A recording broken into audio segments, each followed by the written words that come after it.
Assalamualaikum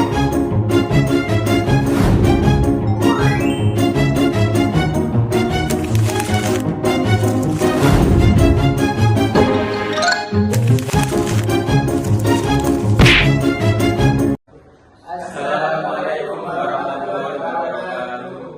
Kami dari kelompok 4 akan melakukan bagi diskusi mengenai materi PKWT dan juga hak kompensasi kerja.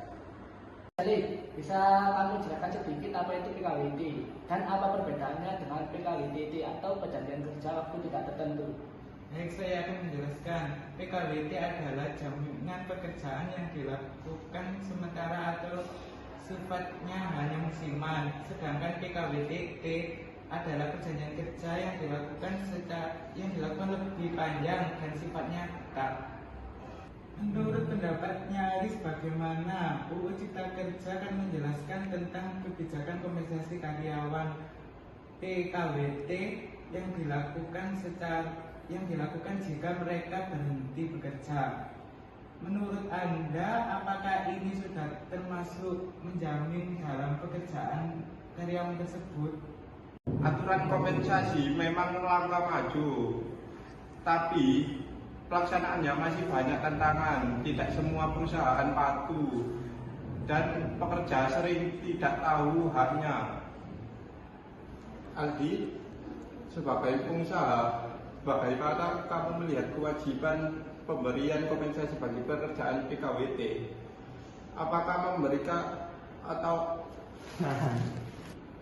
sebagai pengusaha, bagaimana kamu melihat kewajiban pemberian kompensasi bagi pekerja PKWT?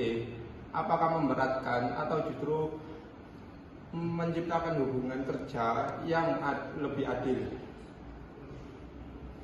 Kompensasi memang menambah beban biaya, tetapi itu bagian dari tanggung jawab. Jika dikelola dengan baik, maka itu membangun sebuah loyalitas dan reputasi sebuah perusahaan. Jadi saya ingin bertanya, bagaimana pekerja PKWT bisa mengetahui dan menuntut hak kompensasi mereka?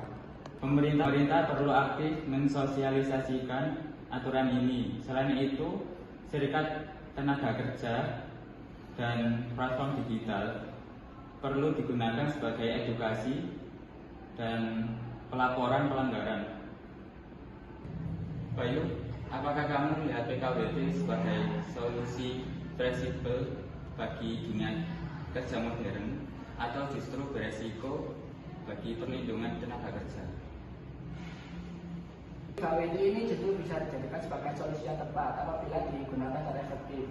Namun tanpa adanya pengawasan yang bagus, justru PKWT ini dapat disalahgunakan untuk menghindari solusi jangka panjang untuk para pekerja. Sekian, itu saja diskusi dari kelompok kami. Assalamualaikum warahmatullahi wabarakatuh.